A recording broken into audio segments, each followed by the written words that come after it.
Assalamualaikum warahmatullahi wabarakatuh. Selamat malam teman-teman semua.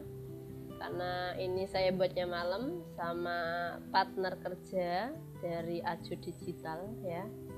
Jadi saya ini sebenarnya ada temen yang istilahnya mau mendiskusikan gitu salah satu jurnal saya.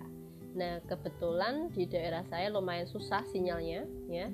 Jadi kalau Zoom tidak memungkinkan, makanya buatlah video ini. Jadi biar mudah diakses. Karena tujuannya kan yang penting tahu kan intinya itu apa gitu. Jadi salah satu tulisan saya ini di Jurnal Fikroh, ya saya makasih banget buat Jurnal Fikroh yang bersedia menerbitkan tulisan sederhana saya. Jadi tulisan saya ini judulnya juga sangat sederhana, yaitu menanamkan toleransi multi agama sebagai payung anti radikalisme, dan studi kasusnya itu tali akrab. Nah kenapa harus tali akrab gitu loh. Jadi gini, titik permasalahan awal ya kan, pada masa itu saya nulisnya tuh tahun 2014 sampai 2016 gitu. Bisa dibayangkan betapa lamanya gitu kan saya itu untuk mencari sebuah data yang real gitu loh. Karena pada masa itu banyak media menggemborkan tentang segala permasalahan yang masalahnya horizontal jadi masalah vertikal. Masalah yang harusnya masalah sosial malah jadi ke arah yang basisnya religius, hubungan sama Tuhan gitu loh. Nah ini menurut saya tuh udah nggak bener gitu loh. Kenapa gitu? Karena pembahasan tentang vertikal atau hubungan kita dengan Tuhan itu ya kepercayaan kita, tidak perlu itu menjadi sebuah permasalahan gitu loh. Nah makanya apa sih yang menjadikan kita kok bisa saling punya sikap anti toleransi, punya tumbuh rasa radikalisme dan lain sebagainya? Itu ternyata karena kita kurang edukasi gitu loh. Kita kurang edukasi, kita kurang komunikasi.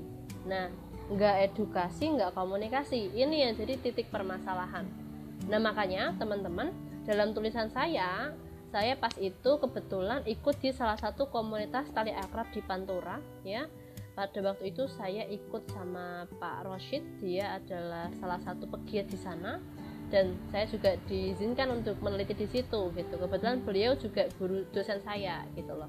Nah ketika di situ saya akhirnya memahami gitu, mulai dari tahun 2014, 2015, 2016 gitu. Ya memang penelitian ngapain sih kak? Ya gitu, kita hanya istilahnya ngikuti kegiatannya, ngikuti hal-hal, dan kegiatannya ini pun tidak semengerikan yang kita kira gitu loh. Karena melalui komunitas ini akhirnya saya mengerti gitu, ternyata selama ini saya banyak salah paham sama mereka, misalnya sama agama Bahai yang selama ini dianggap istilahnya beda dengan kita gitu. Kemudian beberapa sekte di Kristen, kemudian yang lain sebagainya, banyak sekali. Teman-teman bisa baca di Jurnal Fikroh tulisan saya sendiri.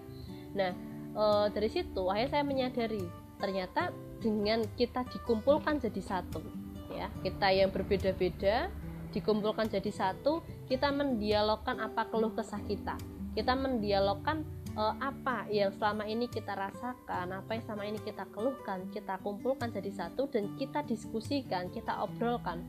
Semuanya ternyata lancar-lancar saja. Bahkan banyak saya dan teman-teman bilang, loh ternyata Islam kayak gitu ya, oh ternyata Kristen kayak gitu ya, selama ini saya salah paham dong, gini.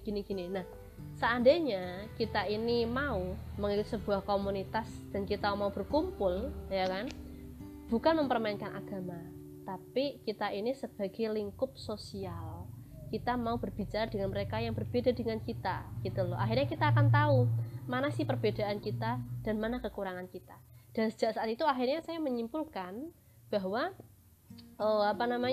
permasalahan horizontal itu tidak seharusnya digabungkan dengan masalah vertikal.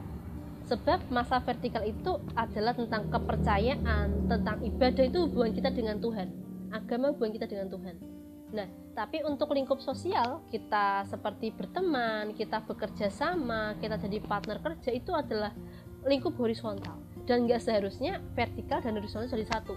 Nah, makanya kita perlu edukasi yang pertama, dan yang kedua kita perlu komunikasi. Nah, melalui komunikasi ini, maka yang namanya semacam intoleransi, kemudian bentuk-bentuk radikalisme, ya etnosentris dan lain sebagainya itu nggak akan terjadi. Artinya kita kayak gitu karena kita tuh selalu di lingkup kecil terus, nggak tahu lingkup yang di luar, ya. Makanya ketika teman-teman ada sebuah komunitas yang bentuknya lintas agama, lintas budaya, kenapa nggak diikuti? Ikuti saja, bukan karena apa-apa. Saya sendiri jujur, saya dulu juga waktu masuk di komunitas tersebut, saya sempat diginikan, kok kamu masuk komunitas itu sih, nanti kalau misalnya kamu pindah agama gimana? Nah, dengan percaya diri saya tuh bilang, kalau saya ini malu dan saya ragu dengan agama saya, maka saya nggak akan ikut. Adanya saya mengikuti komunitas tersebut karena apa? Karena saya yakin dengan agama saya yakin dengan apa yang jadi keyakinan saya saat ini. Bahkan bagi saya itu malah menambah keimanan saya, gitu loh. Saya jadi mengetahui banyak kuasa Allah seperti itu.